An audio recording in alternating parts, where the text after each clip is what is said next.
Hi friends. ఈ topic ఏంటి అంటే ఇళ్ళల్లో పని వాళ్ళని జాయిన్ చేసుకునేటప్పుడు పాటించాల్సిన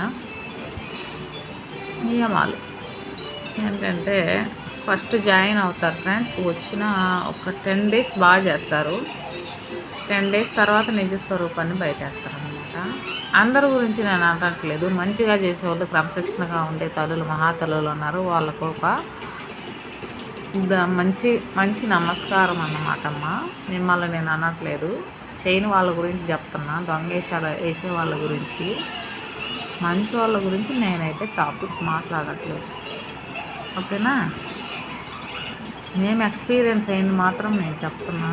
ఎందుకంటే ఇలాంటి వాళ్ళు చాలామంది ఇళ్ళల్లో ఉంటారు, స్ట్రగుల్ అవుతూ ఉంటారు. పెట్టేసుకొని ఇంకా వాళ్ళని తీసేయలేక, వాళ్ళని ఉంచుకోలేక, సమస్య ఎట్లా తీయాలి ఈ మనిషి పనిలో నుంచి కూడా అర్థం కాదనమాట. అట్లా చేసేస్తారు మనల్ని, మన ఇళ్ళల్లోకి వచ్చేసి కొందరు పనోళ్ళు. ఎట్లా అంటే, ఫస్ట్ జాయిన్ అయిన 10 రోజులు బాగుంటారు.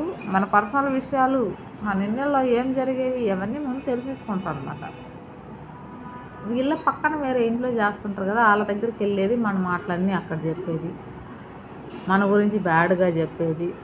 అక్కడ వచ్చి ఆడ పని చేస్తారు కదా, నుంచి వచ్చి అబ్బాయి వాళ్ళ ఇంట్లో ఏం బాగుండవమ్మా, అబ్బాయి వాళ్ళ దోశలు ఎప్పుడు తింటుంటారు, పులిసిపోయిన దోశలు బాగానే ఉండవయ్యి, నేను అసలు అక్కడ తిన్ను, అక్కడ టీ తాగను, ఏమి తిన్నాను, మన ఇంట్లోనే నేను తినేదమ్మా అని బిల్డప్ మాటలు ఇస్తారనమాట. ఆ తినేసి వస్తాయి కానీ తినలేదు, తాగలేదని చెప్తారనమాట. బిల్డప్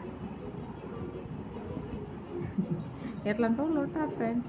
వాళ్ళకి అసలు మనం ఏం చెప్పకూడదు. వాళ్ళని ఎంతలో ఉంచాలి అంతలోనే ఉంచాలి. మొదటి రోజు నుంచి వాళ్ళని క్రమశిక్షణలో పెట్టి ఏ టైంకి ఏ పనులు చేయాలనేది చెప్పుకుంటే ఒక టైం టేబుల్ అనేది ఇచ్చేసి దాని ప్రకారం చేసుకుంటా పోతారు. ఫస్ట్ డే నుంచి లీనియస్గా ఇచ్చేసామనుకో ఏమి చేయరు.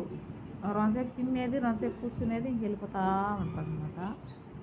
అందువల్ల పని వాళ్ళకి క్రమశిక్షణగా పెట్టుకొని వాళ్ళకు ఒక టైం టేబుల్ ఇచ్చి, ఈరోజు ఈ పనులు చేయాలి, ఈ టైంకి ఈ టైం, ఈ టైంకి ఈ టైంకి ఈ పని అని చెప్తేనే చేస్తారు. లేకుంటే మన దగ్గర నెల జీతం మనం ఇవ్వలేక మనం బాధపడతా ఉండాలా. వాళ్ళ పాటికి వాళ్ళు ఏమో షో చేసుకొని వచ్చేసి అట్టా పైన మెరుపుతీగల్లా పనులు చేసేసుకొని నెల జీతానికి మాత్రం నాకు నెల జీతం ఇంకా ఇలా కరెక్ట్గా ఈ మాత్రం 10 రోజులు సెలవులు పెట్టి ఇంక రావచ్చు. 10 రోజులు సెలవులు పెట్టినా కూడా మనం డబ్బులు కట్ చేయకూడదు. పక్కింటి ఆమె సెలవు పెట్టినా కూడా కట్ చేయకుండా నిండు జీతం ఇచ్చేసిందమ్మా, నువ్వు కూడా ఇచ్చేయా అని అంటారు అనమాట. ఉత్తి మాయదారి మాటలు డబ్బులు నూకేదానికి మనం లొబ్బిచ్చేసేది, ఓన డబ్బు అంతా తీసుకుపోయేది శుద్ధుగా. ఇలాంటి వాళ్ళు ఉంటారు. జాగ్రత్త. ఈ వీడియో నచ్చినట్లయితే సబ్స్క్రైబ్ చేయండి ప్లీజ్. సబ్స్క్రైబ్. Bye friends.